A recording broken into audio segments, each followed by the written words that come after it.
Assalamu alaikum everyone. I'm Rabia Khan. We have today with us Zafar Shahid. Zafar, how are you doing today? I'm great. Thank you for asking. Perfect. So we'll start with getting to know you a little bit. Please tell us about yourself.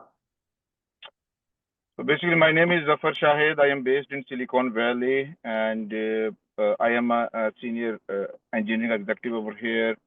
I have experience both in startups, have successful exit, and also in big tech like Meta and NVIDIA. And at the same time, I also help students from back home in Pakistan to get international exposure, international opportunities, and also uh, help companies back home so that they can grow and find the talent. And this is part of my volunteer effort. So obviously there is no charges to anybody for it. Awesome. So what I want to know is how did you end up at this career? So when I graduated, I always have a plan to go to USA to a top university to do my MS PhD. But at that time, September 11 has happened, and most of the students, including me, they were not getting visas. We were getting scholarships, we were getting admissions, funding, impressing professors, but not getting visas. So after 2 to 3 years after my BS, I decided, okay, now wherever I will get a chance, I will go. And then I was fortunate to get a fully funded PhD in France. So I did my master, PhD, and postdoc from France. And since French is French people speak French, and France is a non-English speaking country, so the whole education was in French. So it gave me opportunity to understand how other nations whose first language is not English are handling the technology and are making progress. So I learned a lot of lessons over there. And after my postdoc, I decided to come to Silicon Valley because innovation happens over here and to work with the top talent from all around the world. And so some 15 years ago, I came to Silicon Valley. And since then, I am over here. Awesome. So you mentioned that there are not a lot of opportunities available because of a lack of information.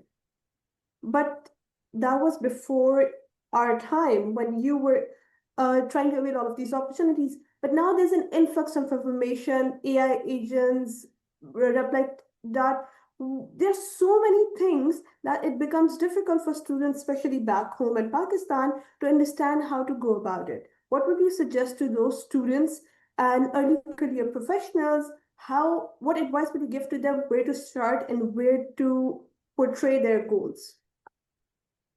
Yes, actually, this is a very good question, and I am really glad that you ask it. So basically, right now there is a lot of, as you said, information. So, but if we closely see, there is a lot of data, and all the data is not the information. So, so in when I was at school or when I graduated, my challenge was to find a good book about some topic, and our knowledge was the books we have in university library or at home or internet was starting or something we find on the internet. No, the challenge is opposite. You search something, you will find thousands of free resources on YouTube, on Google, and the challenge is how to grasp them. So because of this our data or our exposure to the information, human brain is not able to digest and comprehend the data. So now the problem is how to isolate yourself from this overexposure and focus on your goal and achieve it. For example, social media is putting a lot of strain on our brain. So maybe we need to limit our time with social media, right? Similarly, all the news, they're putting a lot of pressure on our brain. 100 years from now, there will be even more exposure. And if we go 100 years back, you only know about maybe the people from your neighborhood. You will only hear the sad news which happens in your neighborhood. Now, what has happened? Some sad news happens anywhere on the planet. It goes to 7 billion people on the planet, and all 7 billion people are impacted. For example, United States is a big country with 340 million population. Very peaceful country. People are happy. People have jobs, everything. And imagine one guy who is not mentally stable, he does a gun shooting. Now, all 7 billion people on the planet, they will think, oh, everybody in USA has a gun and it's very unsafe. So that we have to understand how to isolate ourselves from our information, from explosion of news, or from explosion of all these print and digital media. We have to understand that every YouTuber, he will get the money to pay his bills if people watch him more. So he will add spices to every news. He will instigate our emotions so that we are hooked to his channel. But we have to understand ourselves. Do we have the time to do that? And the best thing to do is isolate yourself, cut yourself off so that you can focus on your goals and you can be successful. So the challenge for today's education, challenge for today's kids, challenge for all those who are starting their career right now is not that they don't know anything. They have access to everything. In Pakistan, every student has enough access to anything on the internet. I don't think there is something which is in MIT and Pakistani students don't know. They have everything. So if some student locks himself in the room, gives full focus, then there is no one who can stop him from the international glory or international achievements. So you've given advice to the students now. What I want to know is, as a professional in any industry, how can you support or provide the cutting edge, uh, how would you frame it, an advantage to students, not only in Pakistan, but students from all over the world who are looking to explore opportunities in the first world? Yes, this is very, very important question. That how our generation can help the students. Our generation can help the entry level professionals. So first thing we need to do is right now, human social skills were always important. Soft skills were always important. But I can guarantee you that now in next few years it will be 100x more important. As the AI is coming, this emotional quotient or emotional things are going away. AI is not emotional, humans are emotional.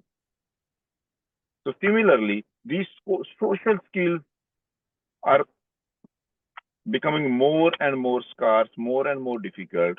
So in today, if somebody is entering their career, the main thing is how good he is to interact with the people, to have a small talk, and to get the ball rolling, and the project starts making progress.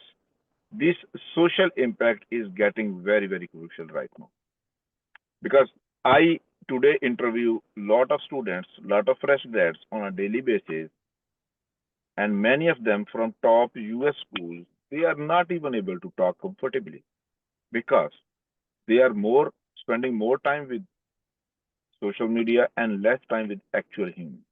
They don't have a temperament to argue something. They don't have a temperament to be patient when somebody challenges their point of view because they are consuming this all this content passively, which keeps on ticking their dopamine, keeps them emotionally happy, keep them hooked to the social media.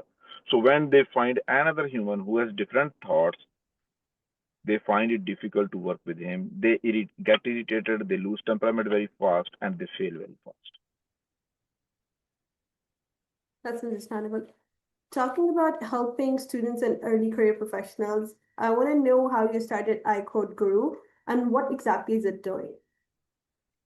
Yes, in 2015 in Silicon Valley, I started helping students to get jobs, and I helped few thousand students from all over the world who were fresh BS or MS and were looking job in a Silicon Valley, and it was all as a volunteer effort. So I was inviting them at my home. I was offering them tea, Pakistani tea, and I was helping them, right? And throughout the process, I really came to know how to transform a mediocre student from a mediocre university from a third world country into a top level who can get a job at Google, Apple, or Microsoft. And that was the beginning. And then the COVID happened, and it fast forwarded everything and took everything online. So, and that is when iCode Guru got accelerated, because lot of students who were not going to university, we were the only resource for them. And then we learned over the period of time, we change our strategy, we keep ourselves flexible to understand how we can help the students, and how to keep the discipline and how to keep the consistency. And now it is more than 5 years old, and we are seeing the results. Amazing. Now, the reason we are doing this webinar is to get the people to know you a little bit prior to our annual forum. The theme is the next decade building what matters, and it focuses on AI, changing technology, robotics.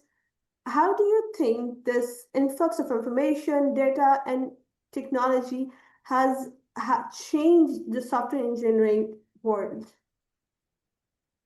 Yeah, so just here is my perspective on it, and obviously uh, everyone is welcome to disagree with me. But what I am seeing is that 20 years ago, we were finding everything in books. If we want to do something, go to library and try your luck if you find the book relevant to it. And then Google came. And then you get access to the whole world resources. You can Google and you can find. And now this is the next step to the Google. Now instead of Google, you can have a chat GPT where you can discuss, and chat GPT can actually you use things. So I think this is version 2.0 of Google. But there are few very, very crucial things we need to understand. And what are those? That for early career professionals, ChatGPT has made entry very, very challenging and difficult. Because you start yourself a job as an early career professional, after 5 years you are expert. And now imagine ChatGPT is doing the work for those early career professionals.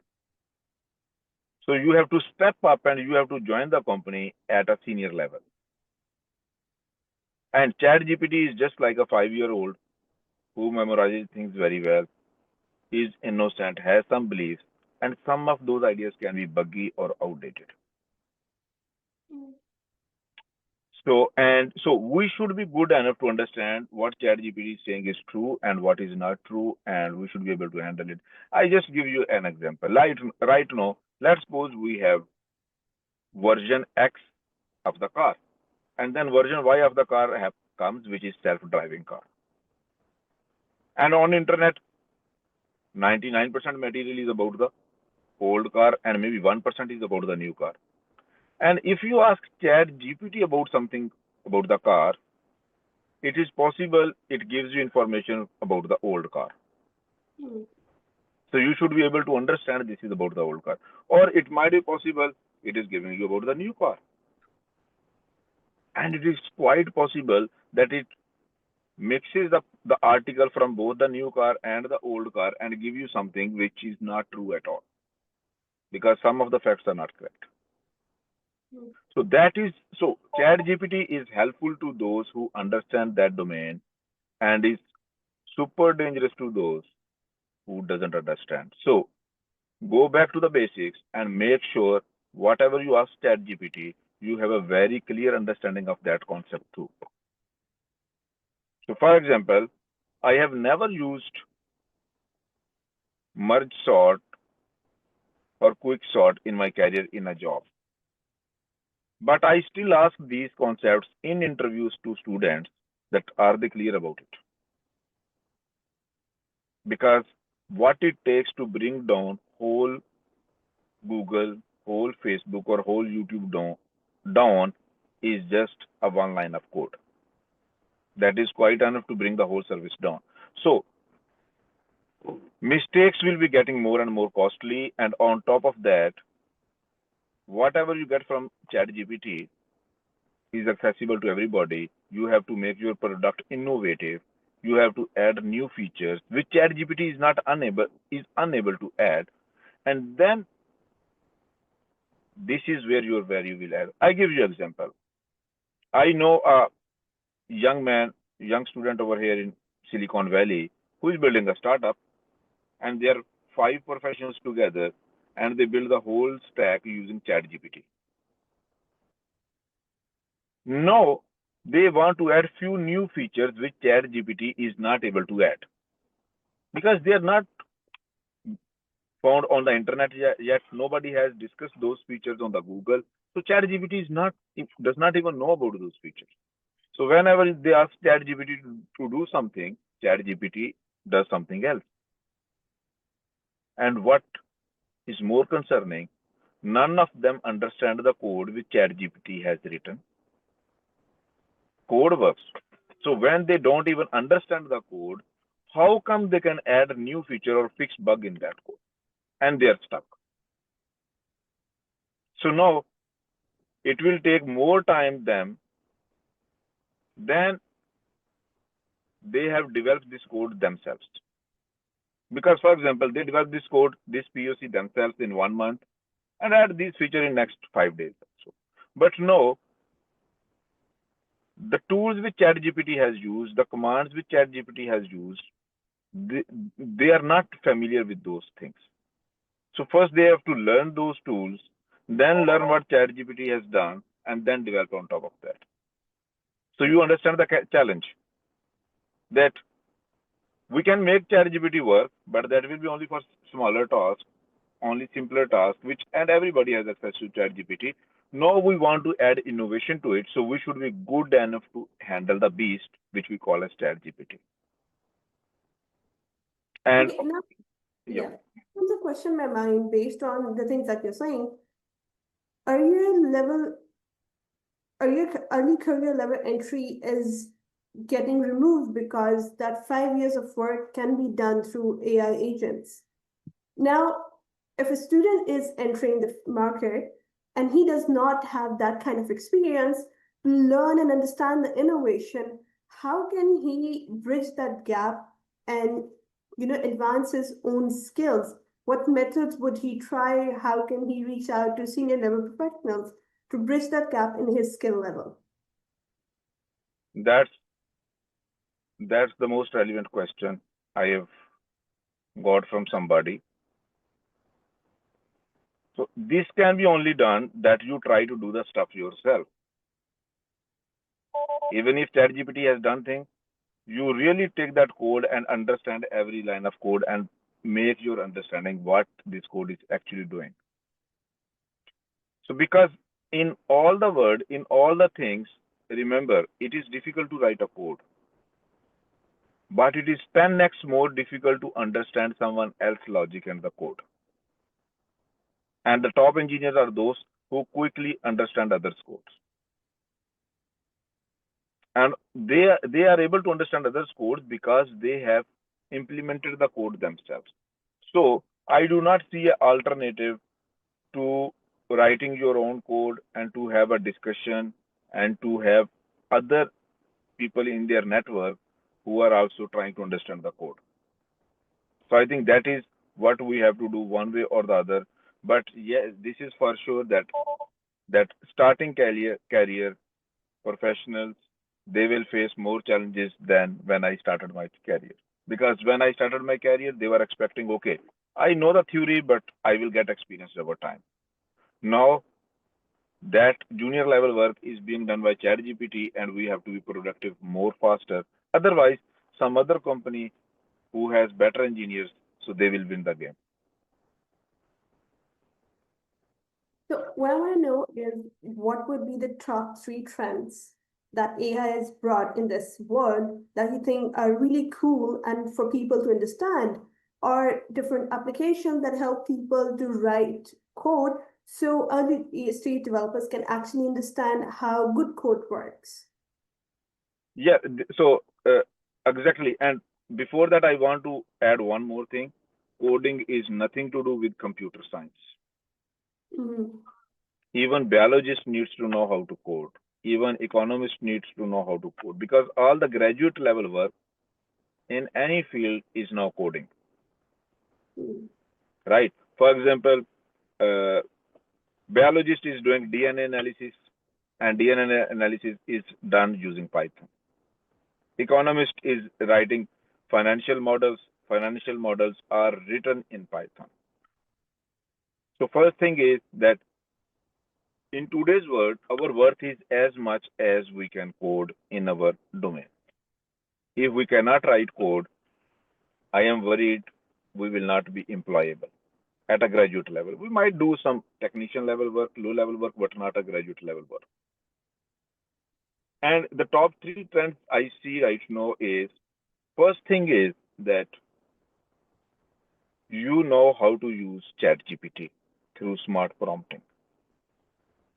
Second trend is that you know the domain knowledge of yourself. For example, you have AI. AI knows, everyone knows AI, but if you want to use AI in Wall Street or in economics or in financial markets, you need to have a degree in finance.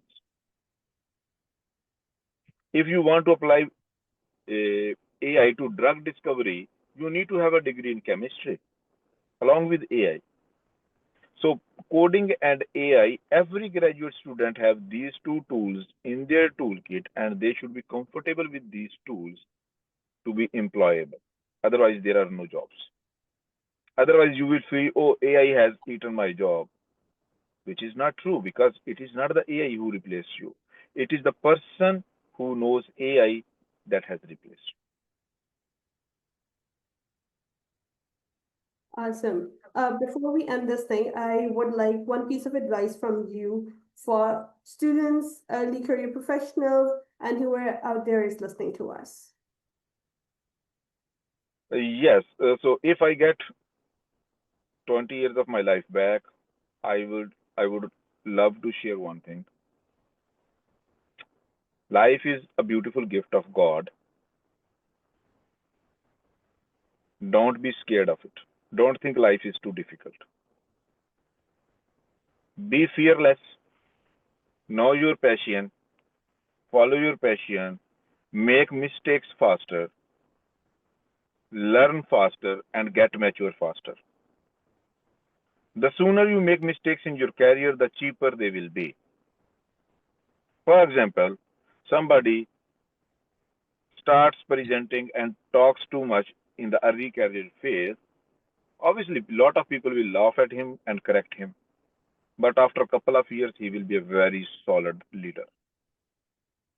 And those people who are scared to share their ideas, keep to themselves, and 10 years later, they want to implement that ideas, and that idea fails, this mistake will be very costly.